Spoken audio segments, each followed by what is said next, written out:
Yes, Auburn is hosting Kentucky this Saturday. Should be a pretty good game, Kai. Two of these teams are very good and they have good players. That's my expert analysis on the intro there. I think Kentucky wins.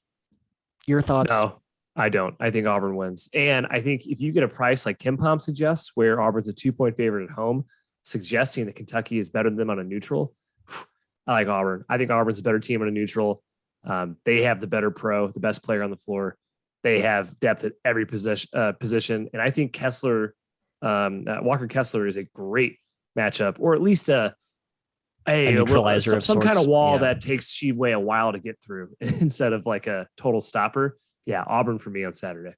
Yeah, I think there's maybe still some preseason stuff that's waiting and keeping Kentucky ahead of Auburn. Like Auburn has been ridiculous. They've done nothing wrong this year. And Matt, Kentucky has played a potential number 1 pick power forward with shooting range and could not guard him. That was Paolo Banchero in the opener.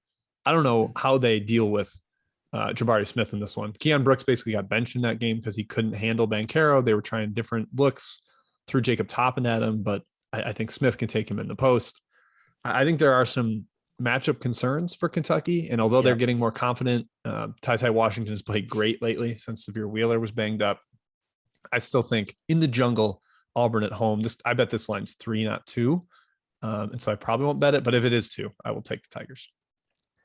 I think my hot take here is I like Kentucky's backcourt better. And Wendell Green and KJ Johnson have been phenomenal this season. I just think eventually they're going to come back down to earth to some degree. I'm not saying they're not good. They're obviously great, but my goodness, like what we saw Wendell Green do at Alabama was just redonkulous. Can I add a note to that? It was interesting to me. I was on the Field of 68 After Dark show with Jeff Goodman and Rob Douster, and Goodman was saying that even the Auburn coaching staff is like a little surprised by how good Green's been. And he's like, they won't explicitly say that, but in the preseason, they weren't like, this guy's going to be an all-conference player. Like the hype wasn't there. I think they had the same questions that everyone else did. Okay. And you mean the guy from Eastern Kentucky? Awesome. The guy from Eastern Kentucky who was like inefficient and low major conference. Yeah, I'm also shocked. He was Lumiere's point guard as a senior in high school. He had every right to be good, but yeah, he's just small. Pedigree. And he looks the part too. Like I know he's small, but man, he just plays with like that Bryce Brown, Jared Harper. I just love the parallels. They're too easy. It's low hanging fruit with those comparisons. The last one here, near and dear to my heart, former IU alumni that I am. The Hoosiers are hosting the Boilermakers in Bloomington. This is on Thursday, Mr. McKeon. Purdue off that barn burner instant classic at Illinois.